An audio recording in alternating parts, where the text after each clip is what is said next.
Welcome to Brox and Max. Like and subscribe. Hello. If you like all this vintage scrap iron junk, treasure, whatever you guys would want to call it, all the lovers and the haters out there, I would just like to take a minute and thank everyone that has subscribed to my channel. I've recently reached 1,700 plus subscribers, and hopefully more to come in the future. Now that I'm a successful YouTube entrepreneur, I've decided to take my earnings from YouTube and reinvest for my other videos. This will come in handy for this video here. This episode is about another buy it over the phone truck. This is a 98 Mack CL. Kind of like this one.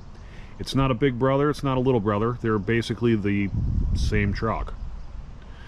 I bought this truck in the state of Maine.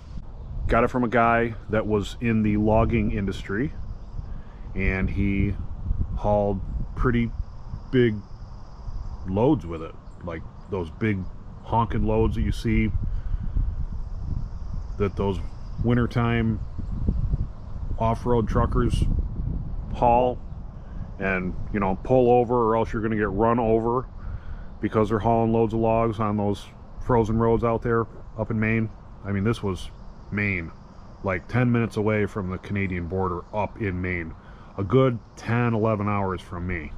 So no, I wasn't driving up there to take a look at it. I could just get it hauled and take my chances. Now, the guy was a very nice guy.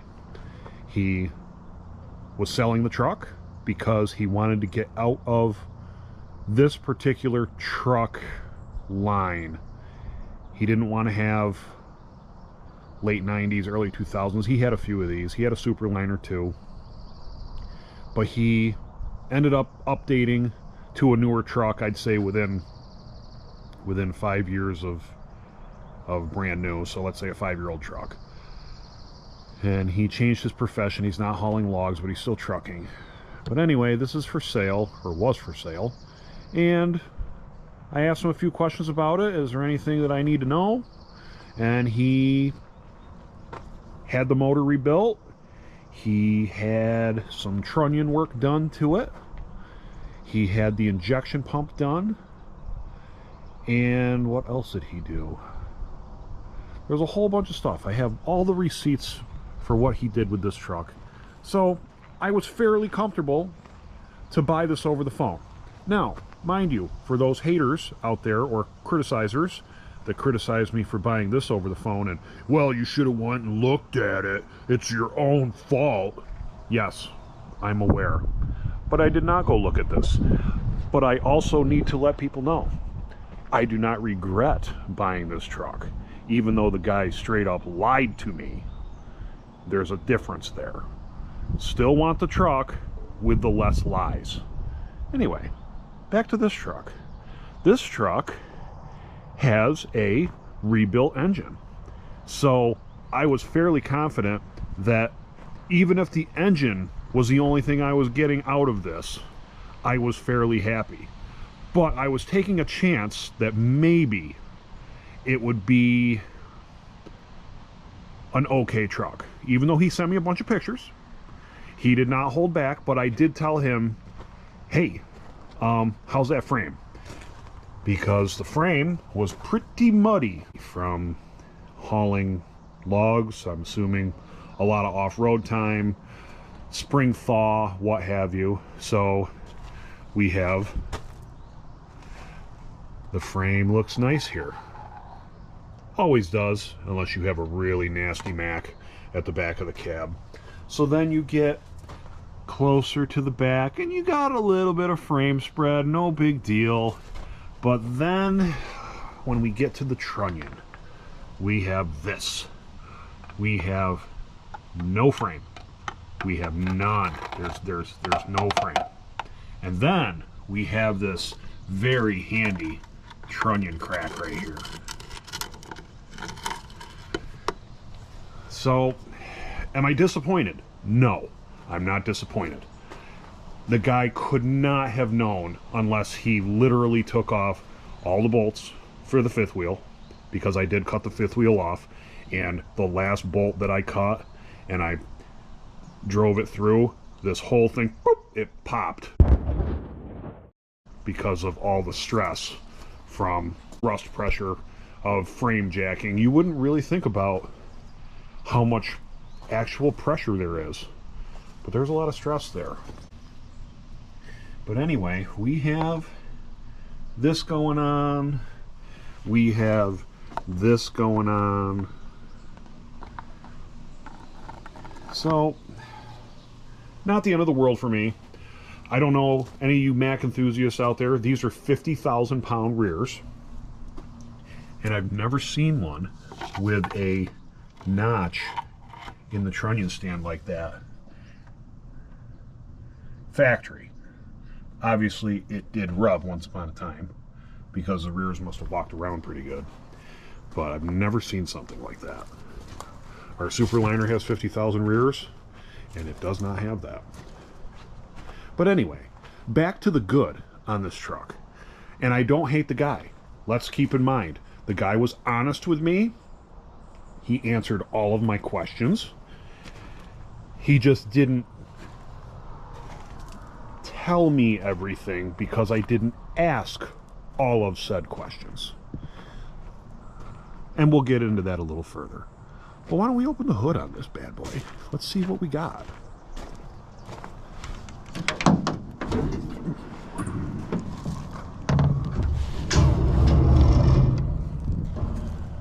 This one, unlike this one, the hood cables are intact. Well, at least one. The other one is a little bit worse for wear, but it's better than none, like this one. So what do we have here? Oh, not another E9. Why do we have another E9 in the yard?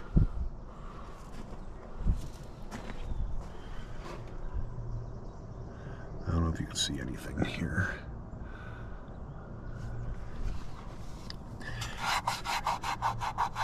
The date is 1998. 500 horse. Pretty clean. And it runs very well. No complaints on the running of this.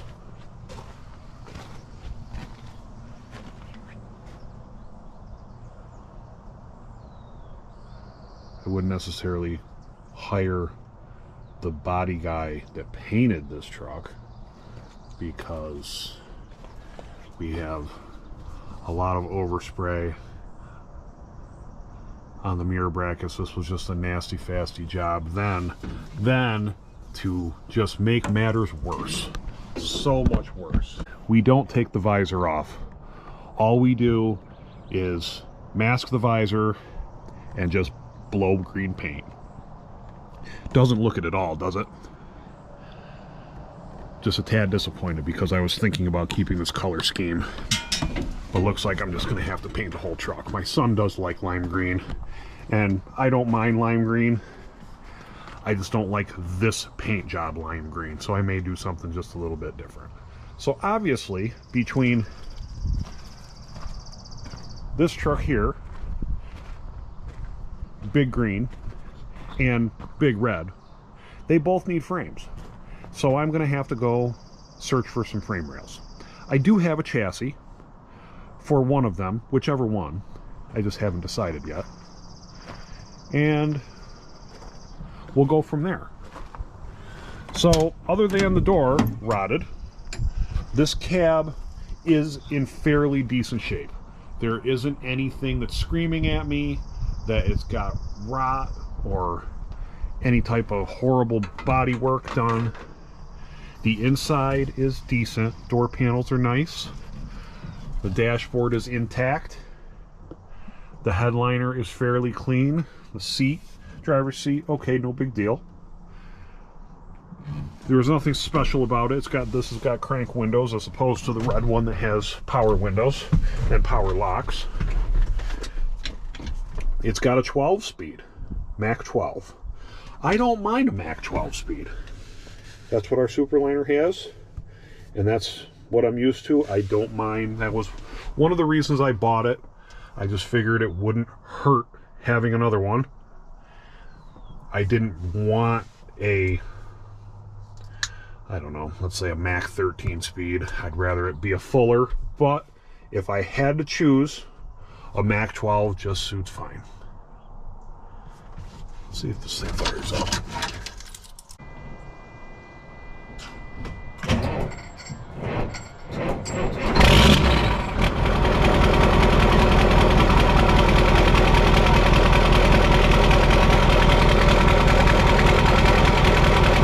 Well, that barely started. Got oil pressure. Oh, I was going to see if the RPM gauge works, but we have to wait because of the stupid air throttle.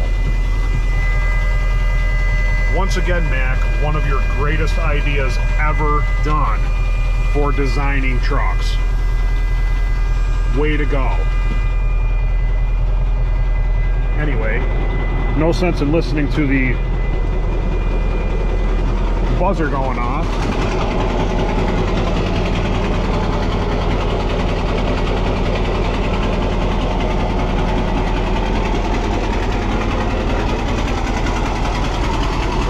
So we're dealing with this thick of rust. This came from the Trunion. I literally found it before I shot the video right here. So it came from somewhere. It was probably right here.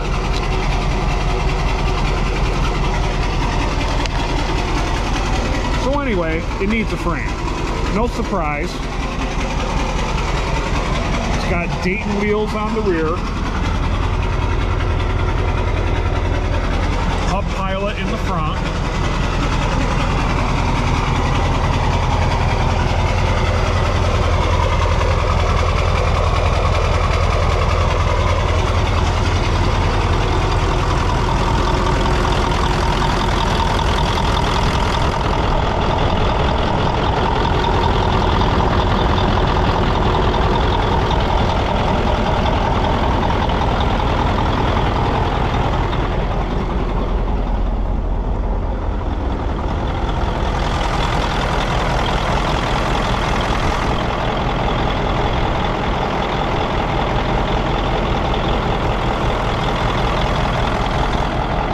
As you can hear it, it runs pretty smooth.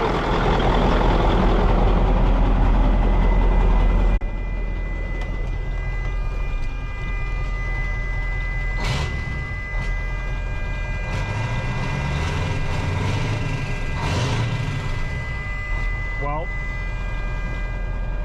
the RPM gauge works, kind of. It's not right on the money like it's supposed to be. CH is a CL, so dash cluster had their fair share of issues. Whether it's the connectors that go bad, something loosens up. Not the end of the world, but just one more thing you gotta fool with.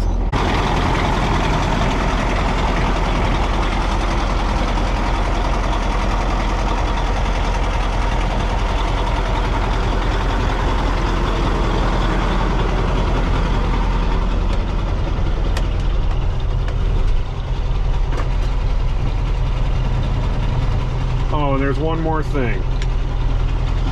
Got the clutch pushed in, and the clutch is El Stucco.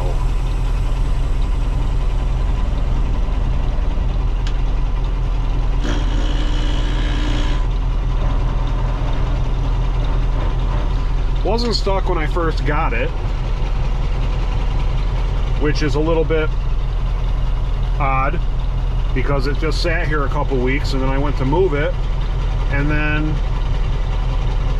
found out that the clutch was froze up, and I'm like, well, what's up with that? So I get a hold of the guy and I just say, listen man, I'm not mad, but why is the clutch stuck?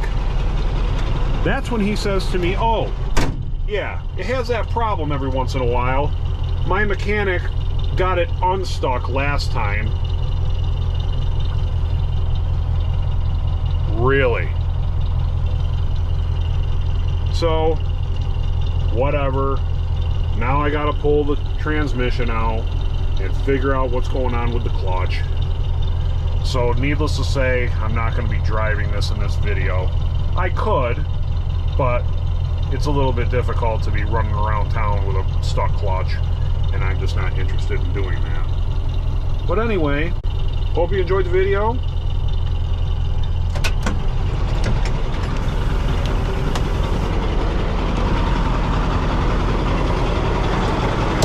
Keep on viewing my stuff.